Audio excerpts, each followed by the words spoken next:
Yo, what's up mga kabalbon? Magandang araw. Welcome back to ating YouTube channel.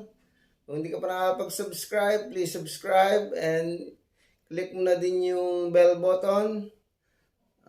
Bale, ang iba-vlog natin ngayon pag-unbox nitong dumating na Gorilla tripod octopus. In-order ko to sa Lazada. Dumating na kanina. Ang presyo niya is 99 pesos. Ang binayaran ko lahat is 157.50 kasama na yung shipping fee. So, tara. Buksan na natin.